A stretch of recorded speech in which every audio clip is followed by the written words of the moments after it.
9/11, 2001, New York City. Yeah.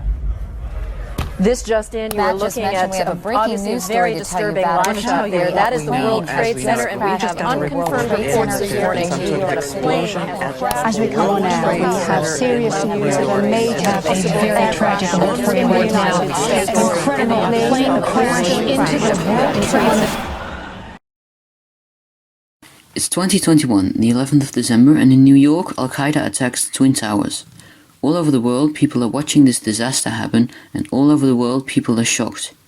In response to this, the NATO, North Atlantic Treaty Organization, deployed peacekeeper squads in Afghanistan to stabilize the situation and chase down the leader of Al-Qaeda, Osama bin Laden.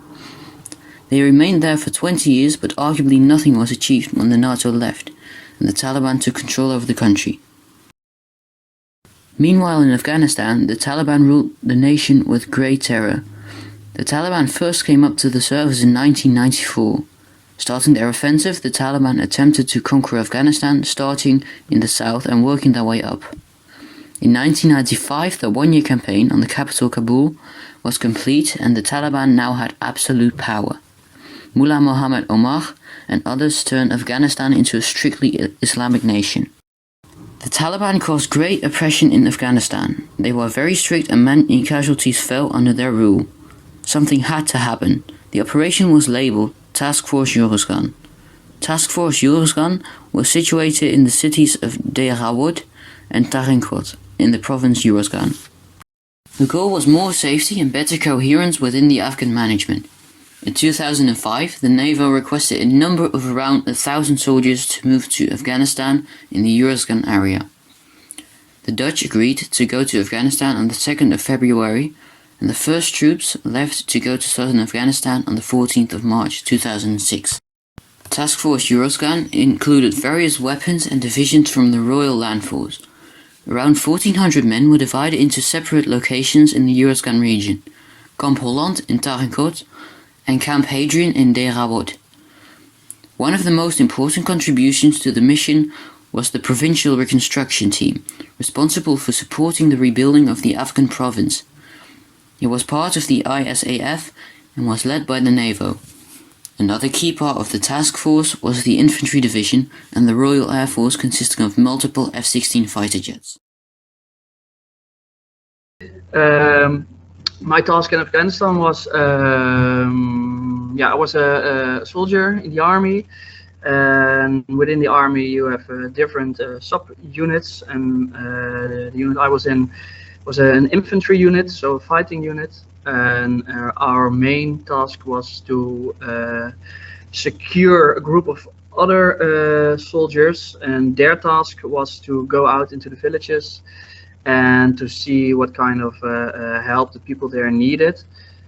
Like if there was running water, and if not, if they could help them to build a well or things like that, and to see if they were in need of any medical help and things like that. And our main task was to secure them so they could safely do their job. And next to that, we also did patrols into the villages, so to show that we were there for them and to give them some sort of security, and so that we could use that security to start building their country or their area where we were in, to build it up. Okay, and if you say secure the other unit, do you mean like give them backup, or how does that work? That works as follow. We had a large base in the area we were in, Afghanistan, and we have also a smaller base a little bit further away from the main base.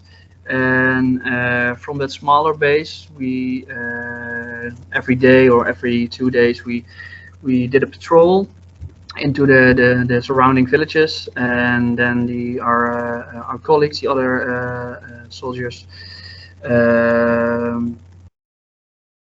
they would go out and we would accompany them so they could focus on their task, talking with the villagers and talking with the village elders.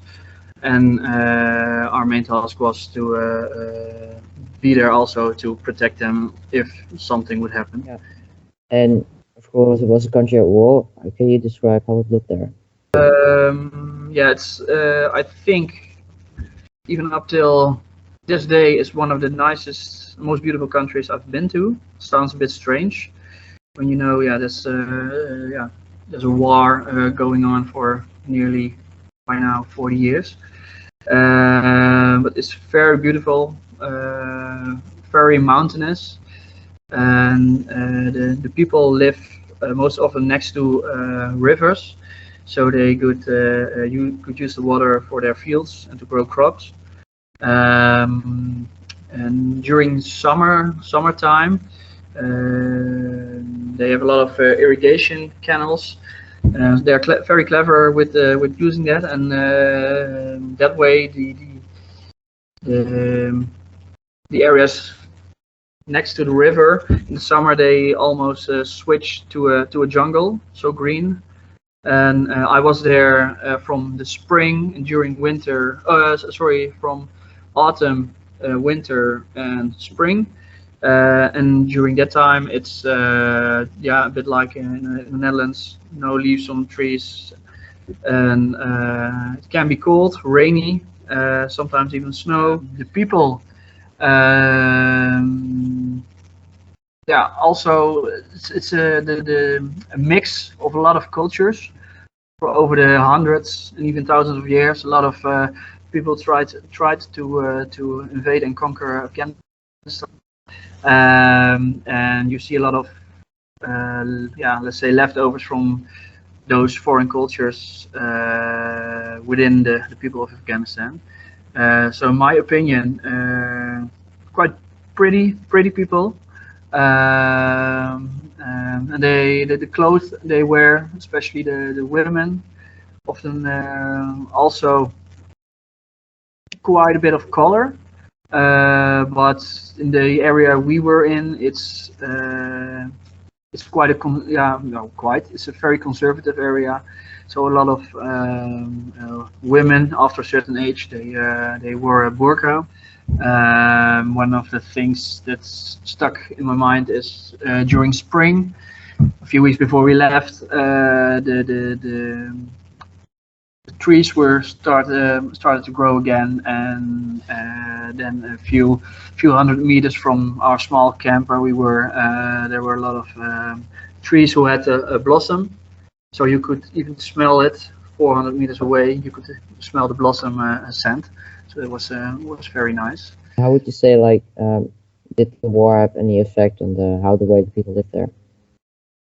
Maybe it's hard to say. You can imagine that it's not a fun thing to live around a war-torn country, but somehow I think they, as far as you can, got used to it, and it's culturally uncomparable to the Western world we live in. It's almost as if you step in a time machine and go a few hundred years back and then enter into a country there.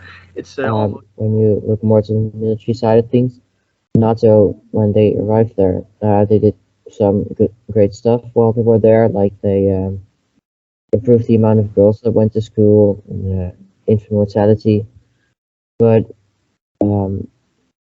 then when this year the Taliban took back the country, so would you say it was worth it for the army to go there in the first place?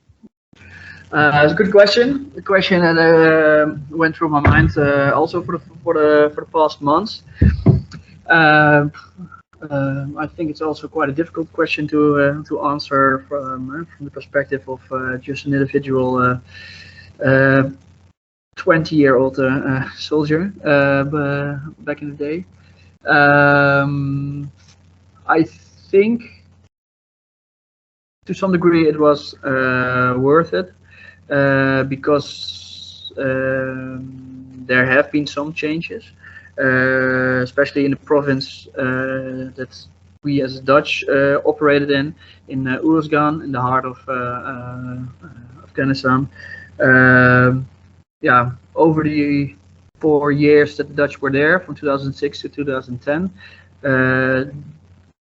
yeah, there has been an increase in girls and also boys who went to school. They built schools. On the other hand, it's fair to say that yeah, some schools were also were burned down within a short time, and then we had to rebuild it, etc. Medical care became better. The hospital, and I believe the hospital in the nearest city grew. They also got more doctors, more nurses. From my perspective, I also know a few of my colleagues. They also on yeah, on social media, they openly questioned if it was worth it, and somehow that stung a little bit with me, because I felt a bit sorry for them that they felt that way, because I think the progress in the country was small in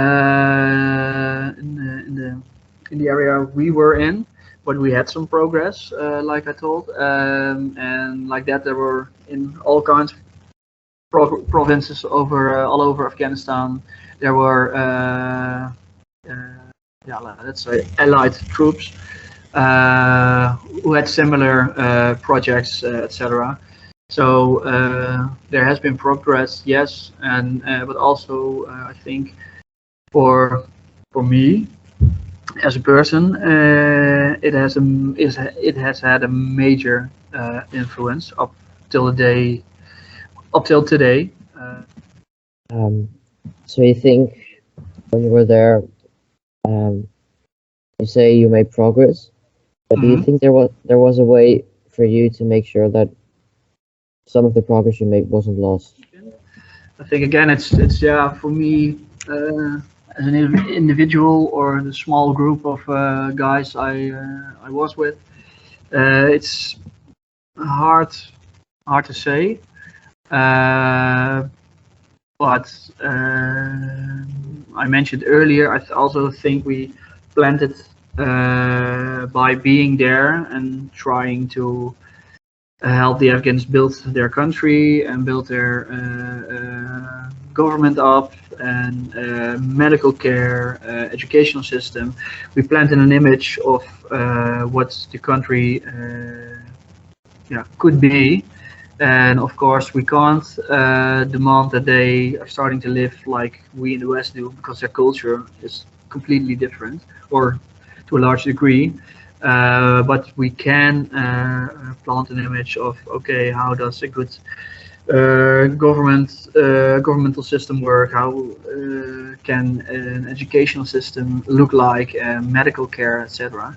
So, and I think when you compare it to 20 years ago, I think there are more and more, especially a younger generation, who have that image in their mind, and I think even though the Taliban are back in charge, they can't get rid of that mindset or those thoughts.